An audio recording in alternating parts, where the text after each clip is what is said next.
ফাহিমা হত্যা ধর্ষণের বিচার গতকালকে দেখলাম। সাংবাদিক জিয়া ভাই এই দর্শনকারীর বাড়িতে গিয়ে একটি দোয়া করেছেন এবং উনি বলেছেন যে কালকে পুলিশ লাঠিচার্জ করা হয়েছে, লাঠিচার্জ করেছে পুলিশ এই যারা অন্যায়ের বিরুদ্ধে প্রতিবাদ করতেছে।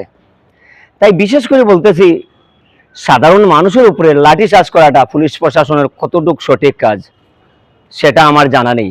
কারণ অপরাধীর বিরুদ্ধে মানুষ জাগ্রত হবে এবং হুঙ্কার তুলবে, অন্যায়কারীর বিরুদ্ধে মানুষ প্রতিবাদ করবে। পুলিশ প্রশাসন আপনারা যে মানুষের উপরে আক্রমণ করেছেন, আপনারা এতে কি বুঝাইতে চেয়েছেন?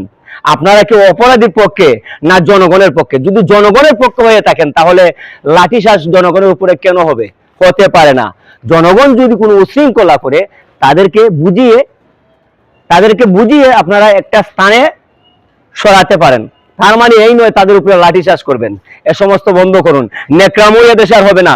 নেকড়ামু দেশের মানুষ ভালো পায় না। তাই প্রশাসনের প্রতি উদারত আহ্বান জানাইলাম, যদি ভালো মানুষ সাজতে চান, মানুষের মন জয় করতে চান, পুলিশ প্রশাসন মানুষের, কোনো অপরাধীর নয়, কোনো দলের নয়, সেটা লক্ষ্য রেখেই চলতে হবে আপনারা। সে কথাটি দয়া করে আপনারা মনে রাখবেন। আল্লাহ হাফিজ।